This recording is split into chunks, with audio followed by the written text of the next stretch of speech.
Hello नमस्कार साथियों, आप सभी का स्वागत है आरडब्ल्यू डिफेंस परिवार पर। तो बेटा आज हम बात करने वाले हैं कि एनडीए को किस तरीके से क्रैक किया जा सकता है 60 दिन में। तो हाँ जी बेटा, हम मैथ्स की एक स्ट्रेटजी बताने वाले हैं जो कि 60 डेज की होने वाली है, जहां पर आप अच्छे खासे मार्क्स जो है गेन कर पाओगे। जी हाँ दोस्तों, आप देख पा रहे हो कि 200 मार्क्स जो है वो आप गेन कर सकते हो, लेकिन उसकी करने से पहले अब आपको ये पता होना चाहिए कि आपकी एक प्रॉपर स्ट्रेटजी कैसी है और आपका स्मार्टनेस कैसा है, किस तरीके से आप टैकल करने वाले हो। तो आज मैं ये भी बात करूंगा कि कौन सा टॉपिक जो है, कौन सा चैप्टर ऐसा है जिसको हाई प्रायोरिटी में रखना है, जो हमें करना ही करना है, और जो ऐसा टॉपिक भी होगा जिसको हम अगर रिलैक्स यानी आराम से भी क्वेश्चंस को कर सकते हैं उस टॉपिक से रिलेटेड। बाकी कुछ ऐसे भी टॉपिक होंगे जहां पर हम अगर उनको ना भी इतना फोकस करेंगे तब भी हमारा काम चल जाएगा। फिर ये भी बात करने वाले हैं कि इन 60 दिनों में किस किस तरीके से आप अपने सब्जेक्ट या अपने टॉपिक्स को किस किस तरीके से बांट सकते हो, प्रीवियस क्वेश्चन को कितने दिन में करोगे। तो सारी की सारी चीजें डिस्कस करने वाला हूं।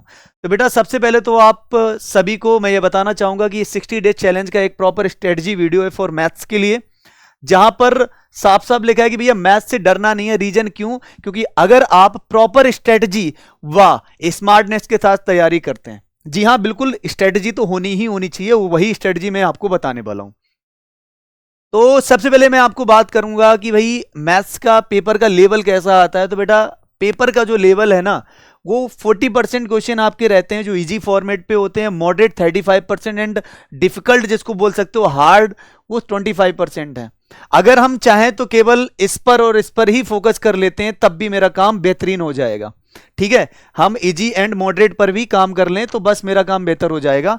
फिलहाल हम आगे बात करेंगे कि किस टॉपिक को, किस चैप्टर्स को हम किस प्रायोरिटी में रखते हैं। तो बहुत सारे बच्चों के माइंड में ये भी चीज रह गई कि भाई हम तो मैथ्स बैकग्राउंड के बच्चे नहीं, हम तो कॉमर्स से बच्चे हैं, हम तो आर्ट्स से बच्चे हैं, हम बायो लिए हैं, मैथ्स मेरी उतनी बेहतरीन नहीं है, तो हमें क्या करना पड़ेगा।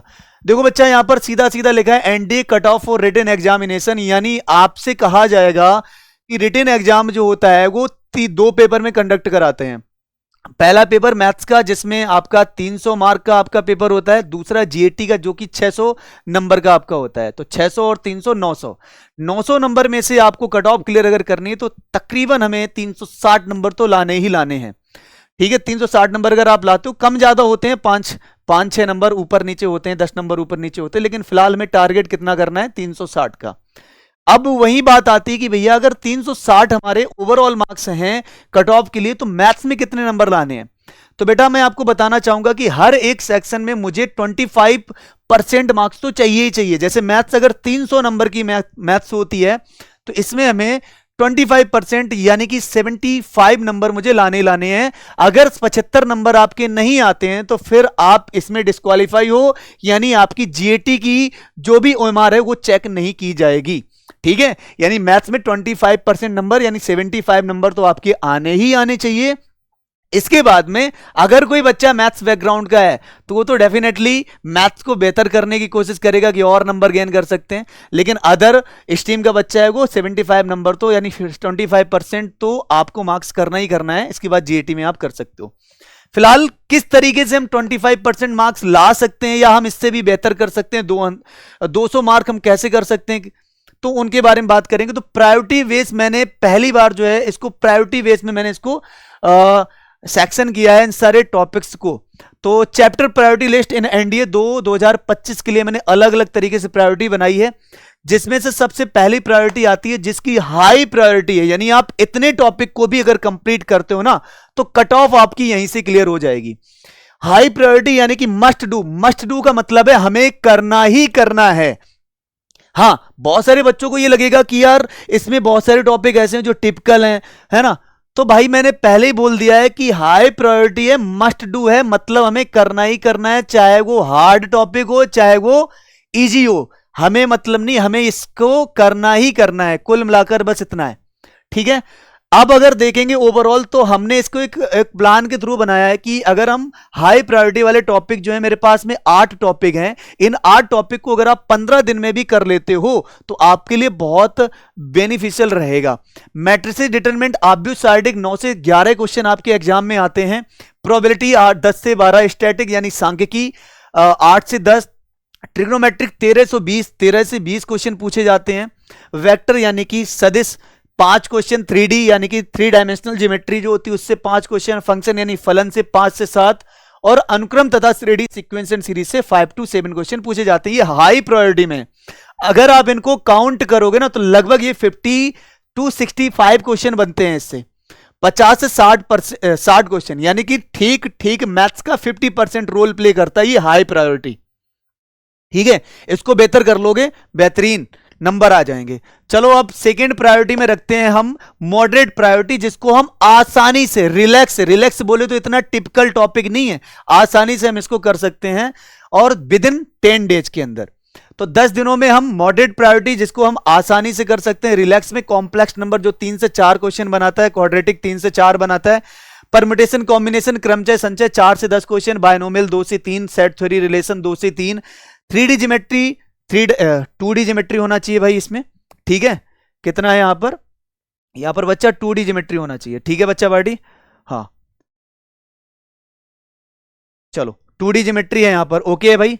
2D ज्योमेट्री के बाद में अब यहां पर आते हैं कॉनिक सेक्शन जो कि 2 से 3 क्वेश्चन देता है। कॉनिक सेक्शन मतलब parabola, hyperbola, ellipse, straight line 3 से 4, लिमिट, कंटिन्यूटी, डिफरेंशिएबिलिटी 3 से 5 क्वेश्चन, और डिफरेंशिएशन 2 से 3 क्वेश्चन देते हैं। इसको हम रखा है किसमें, मॉडरेट प्रायोरिटी में, यानी हम इन टॉपिक्स को आसानी से पढ़कर नंबर गेन कर सकते हैं।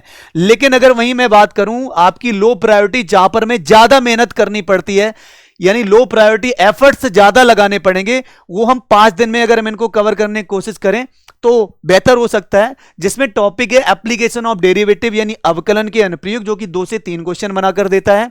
इंटीग्रेशन, लेकिन इंटीग्रेशन के साथ साथ इसके एप्लीकेशन यानी area bounded by curve, definite integration, इसके 6 से 8 क्वेश्चन बनते हैं, लेकिन थोड़ा डिफिकल्ट है क्योंकि इसके एप्लीकेशन बड़े खतरनाक है।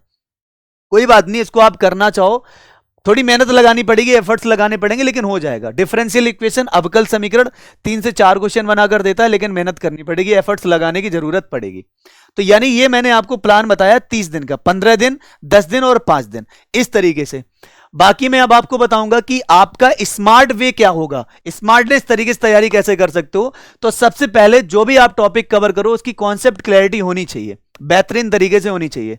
सेकंड, टॉपिक वाइज आपको प्रैक्टिस करनी है, जो कि आपको मालूम है टॉपिक वाइज प्रैक्टिस आपकी स्टार्ट हो चुकी है।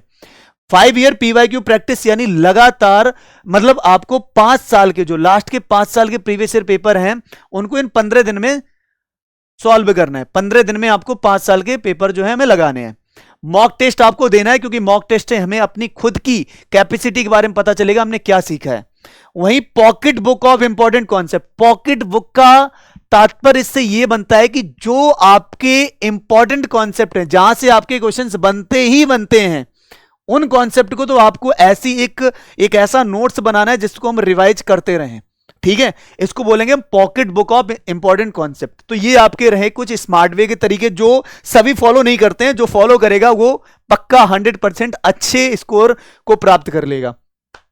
अब बचते हैं भैया, आपने बता तो दिया कि भाई हमें 45 दिन कैसे यूटिलाइज करना है, आपने बता दिया। 30 दिन मैंने टॉपिक वाइज बताया, उनकी प्रैक्टिस बताई, 15 दिन मैंने प्रीवियस ईयर क्वेश्चंस की बात करी। अब लास्ट में जो 15 दिन बाकी है ना, उसके लिए आपको पता है कि रोजगार विद अंकित यानी RW डिफेंस परिवार आपके लिए लेकर आता है मैराथन क्लासेस, 50 डेज मैराथन।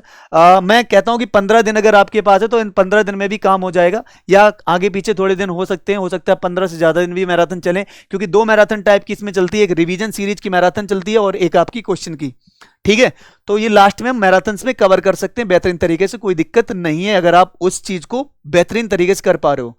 ठीक है, बाकी प्रैक्टिस, बहुत सारे बच्चे सोच रहे होंगे कि प्रैक्टिस कैसे करेंगे, तो मैंने आपको बताया है कि मैथ्स की प्रैक्टिस की जो क्लास है वो आपकी RW डिफेंस परिवार में शाम को 7 बजे डेली चलती है। टॉपिक वाइज अभी हम चला रहे हैं इसको, मैं डेली मैथ प्रैक्टिस है जो कि RW डिफेंस पर शाम को 7 बजे डेली रेगुलर चलेगी, और इसमें हम टॉपिक वाइज प्रैक्टिस करवा रहे हैं, जिससे कि आपके जितने भी इंपॉर्टेंट टॉपिक्स हैं उनको हम पहले एक लिमिटेड टाइम पे उन चीजों को कवर कर पाए, इसके बाद में हम PYQ क्वेश्चंस को करेंगे। ठीक है भाई साहब, चलिए, तो उम्मीद करता हूं कुछ तो कॉन्फिडेंस बढ़ा होगा आपका इन सभी चीजों को देखते हुए कि हाँ भैया बहुत टिपिकल नहीं है, कर सकते हैं, आसानी से कर सकते हैं, अच्छा खासा स्कोर गेन कर सकते हैं। लेकिन पेशेंस बहुत जरूरी है, माइंडसेट बहुत जरूरी है, प्लानिंग बहुत जरूरी है और डिसिप्लिन बहुत जरूरी है।